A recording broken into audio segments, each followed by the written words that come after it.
All right, I actually meant the Antelope Island State Park, not Buffalo Park. I don't know why I said that, but it's the Antelope Island State Park, and we're going to go ahead and visit the Great Salt Lake. So, the Great Salt Lake is the largest lake west of the Mississippi River, and it is one of the saltiest bodies of water in the world and a remnant of the ancient freshwater Lake Bonneville. At the average level, Great Salt Lake is 75 miles long and 35 miles wide at its widest point. The lake is quite shallow, with an average depth of only 14 feet. At its deepest depth, the lake is approximately 34 feet deep. This here is a panorama picture that I took. I kind of started on one end and slowly went to the right so I could get the big view of the whole picture.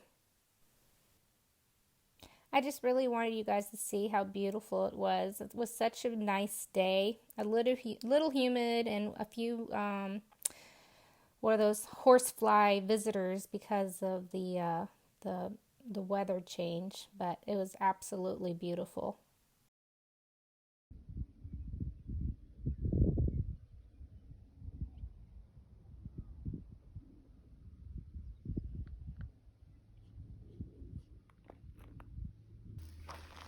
I don't know. I was just gonna dip my toes in. I know, I was just thinking the summer. Are you gonna go stronger? Yeah. Ooh. Oh man, we're gonna have sand all over us, Mom. That's okay. This is how it was on where Chad and I went to.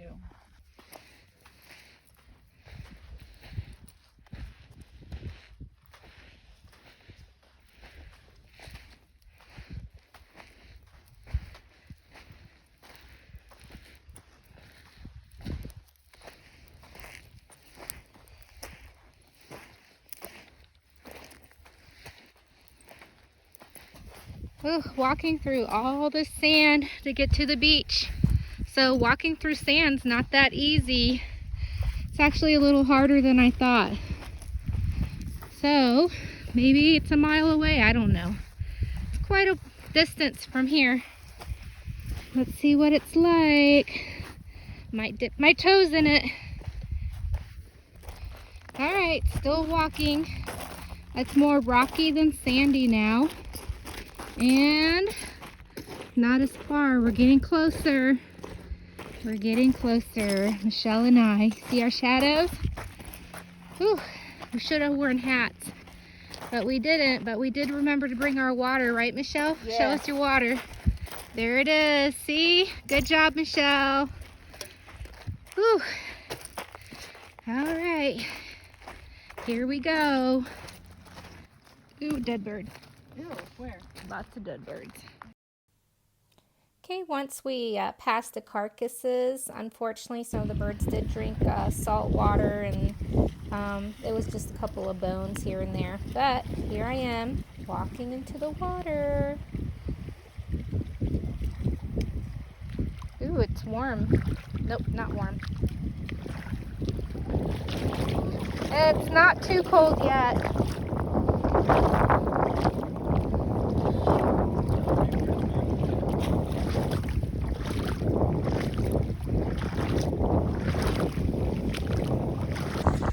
Alright, so here I am standing in the Salt Lake,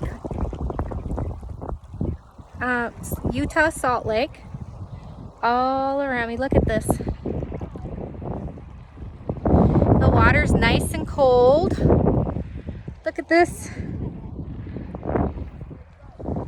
And it's told to not be in existence in about 8 years from now. Isn't that sad that one day this place won't be here anymore?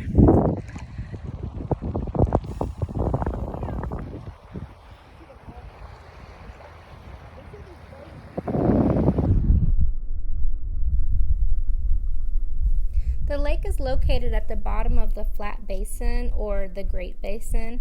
A slight rise in the level of the lake results in a significant increase in the area of the lake. At its average level of 4,200 feet, the area of the lake is 1,700 square miles. In 1987, when the lake was at its highest level of 4,211.85, the surface area increased to 2,400. At its historic low in 1963, it was at 4,191 feet. The lake was half the size it reached in 1987. Since 1849, when the first scientific measurement of the lake was taken, the shoreline has varied by as much as 15 miles. There are 8 official islands on the Great Salt Lake. During low lake levels, some of the islands actually become peninsulas. The designation of islands occurred during the high water level of 1875, when 8 islands were exposed. The islands range in size from 28,000-acre Antelope Island to 22-acre Hat Island. The islands of the Great Salt Lake will be discussed maybe later on in more detail. We'll see. So why is the lake salty? Great Salt Lake is salty because it is a terminal lake, meaning that it does not have an outlet. 4 rivers, the Bear, Jordan, Ogden, and Weber, feed into the lake, and they provide a constant supply of fresh water and carry with them dissolved and suspended minerals such as salt, sand, and rock particles.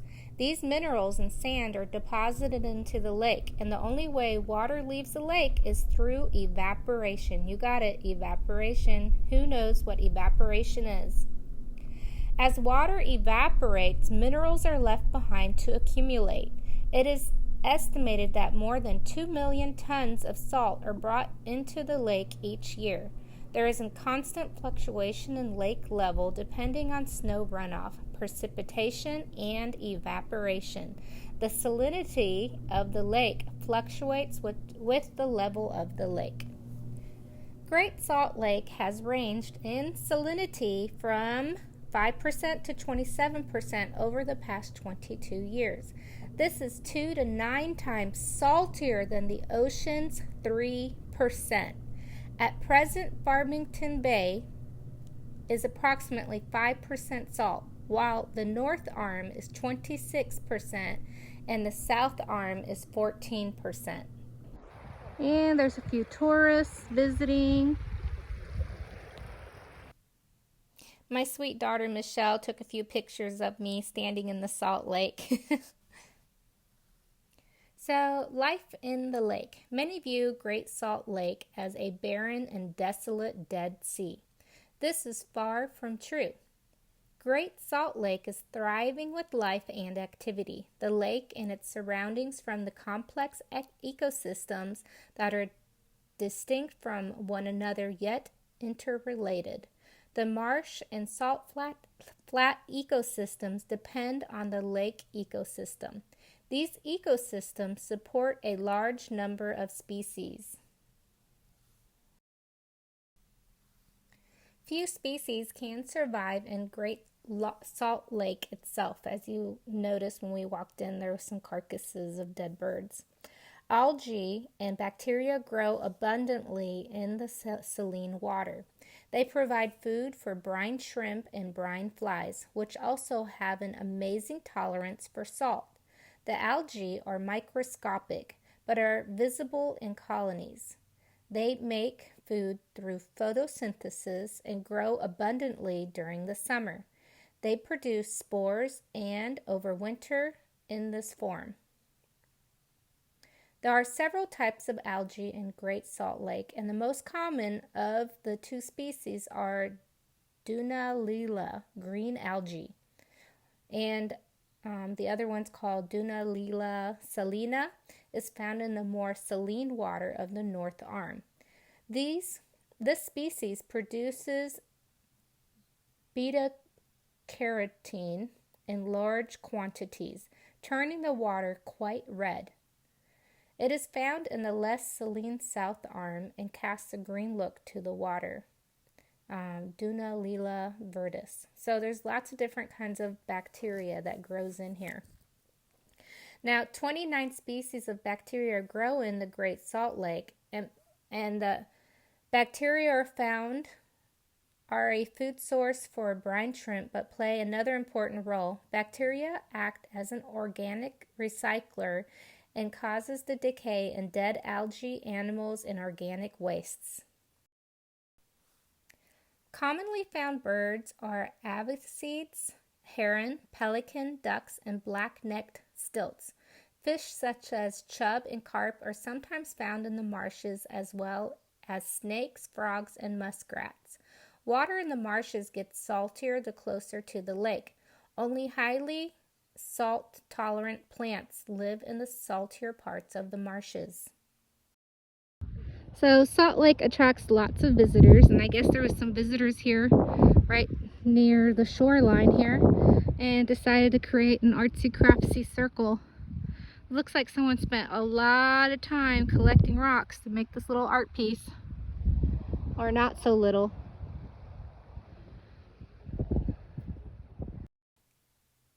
Alright, so let's talk about the sand. This isn't just any kind of typical sand around here. It's called oolitic sand. It's a unique feature of the shorelines and sediments of Great Salt Lake, which is called oolitic sand. Typical sand is formed from fragmented rock particles. Oolitic sand, however, is formed by concentrated layers of aragonite, which is a form of calcium carbonate, coating a mineral grain or brine shrimp fecal palate. This is similar to how a pearl is formed. Ooids refer to the egg-shaped grains making up oolitic sand. The shape of the ooids gives the beaches a slippery feel. Oolitic sand is often used in flower drying because it is lightweight and doesn't smash the flower petals. Calcium is abundant in the Great Salt Lake because of nearby limestone rock. Alright, getting back up the hill from the shoreline is really hard because you're basically walking up a sandy hill and you don't know, it doesn't feel like you're moving up at all. And I just made it up. I guess I'm way out of shape, I don't know. But, whew, there it is, look. All sand right there. Doesn't look so bad, but it's actually really hard to walk through. Well, thank you for coming on this tour with me. So, a recap on the island of the Great Salt Lake. We were at the Antelope Island, which is the largest island in the Great Salt Lake. Its 26,000 acres is home to a wide variety of wildlife, and it was named by John C. Freeman for the abundant antelope pronghorn found on the island. Unfortunately, they were not around today when I was there. The island is now most famous for its large bison herd, which I also did not see today, and 40 natural springs provide needed water for wildlife and also create freshwater wetlands on the fringes of the island. Large numbers of birds rely on the island for nesting and breeding. The island was first inhabited by Native Americans and then by pioneers and ranchers. The island is now a state park and has some of the most spectacular views of the Great Salt Lake. Well, thank you for going on this little visit with me, and look forward to my next other visits maybe that I'll go to.